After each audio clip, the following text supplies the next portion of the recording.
Now, my next guest, Sunday Times best-selling author, podcast host and GP who spent over 21 years helping patients with health and well-being. Now in his latest podcast, Dr Rangan Chatterjee is sharing, well, simple tips to feel happier. Boy, do we need this. Yeah, do we need it? I mean, Lorraine, to be honest with you, we've needed this in my whole 21 years of practice, but it seems like at the moment when people are feeling really stressed out, you know, they're worried about the state of the world. You know, I've just seen time and time again, Lorraine, that 80 to 90% of what I see as a doctor is in some way related to our collective modern lifestyles. Oh, that's interesting. Yeah, and I'll be really clear, I'm not putting blame on people. I get that life is tough, so I'm not saying people are doing it to themselves, but I think people underestimate how quickly small changes can make a big difference. No, that's true. And you always associate health with happiness. You know, if you're feeling healthy, if you're feeling good and you're full of energy and positivity, then you are going to be happier. It's inevitable, isn't it? It is, but that relationship works both ways, actually. You know, healthier people are happier and happier people are healthier. And so you can tackle it from both sides, really. And, you know, I think health, we understand there are little things we can do that are going to help us feel healthier.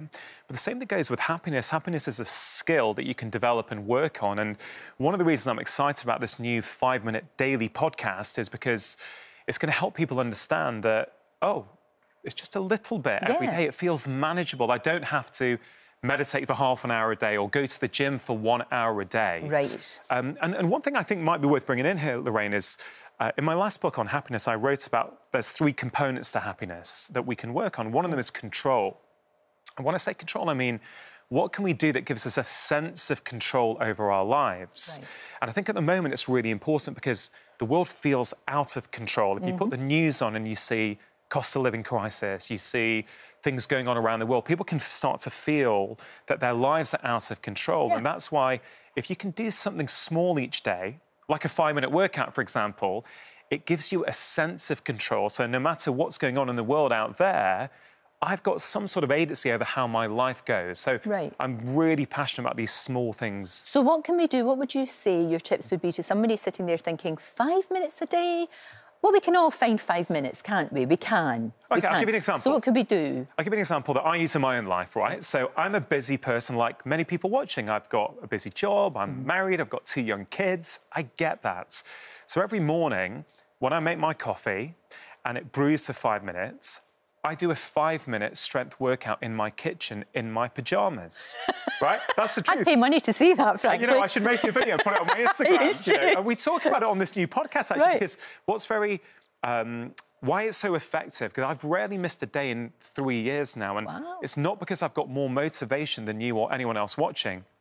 It's because I've made it easy, which is one of the rules of habit formation, and I've stuck it on to an existing habit. So my coffee is an existing habit. Sure. So instead of going on Instagram or my emails whilst my coffee is brewing, I've got a dumbbell sitting around in my kitchen. I'm in my pyjamas. I don't have to put on my gear or anything, right? So that's a really simple thing. But I'll tell you another way of looking at that, Lorraine. If anyone's watching this and they work from home, how about every time you put the kettle on, right, leave a dumbbell in your kitchen. Every time you put the kettle on, just lift it up 5 times in each arm, right? Simple. And in the moment, it will feel like nothing. But if you make 3 cups of tea a day, right, you'll be lifting that weight 30 times a day. Right. It's just baby steps. Yeah, which is 200 times in a week, which is nearly 1,000 times a month. And in the moment, it will feel like nothing. So that's just one tip. That's really good. I like that. What about hugging? Because you say that hugging people is, well, not everybody, but hugging people that want a hug is a good thing. Yeah, human touch, we completely underestimate when we talk about health. Like when you have that safe, affectionate touch with someone, you know, who you're close to, who's receptive to that, you lower levels of the stress hormone cortisol, right? So many people are walking around feeling really, really stressed these days, but we know that just a simple hug or, you know, what I call, in my book on stress, I wrote about something called the 3D greeting. And I say, greet your partner. If you have a partner or your child, let's say, greet them in 3 dimensions for about 10 seconds each day. And what does that mean? With your eyes, with your voice, and with a bit of touch. Right, so I try and do this with my wife every morning, right? So because it's easy to be super busy and, you know, just be like passing ships in the night. Totally. Have you got any bog roll? No, we've run out. Yeah, that sort of stuff. So I look her in the eye, I'll try and say something nice to her, and I'll sort of rub her arm or give her a hug. Right. Now, it sounds really forced, right? It sounds like, really, do you need a doctor to tell us this? But I tell you, when that book came out, the amount of people who sent me messages on Instagram and said, hey, Dr. Chatterjee, you know what? I've started to do that 3D greeting with my husband. Yeah.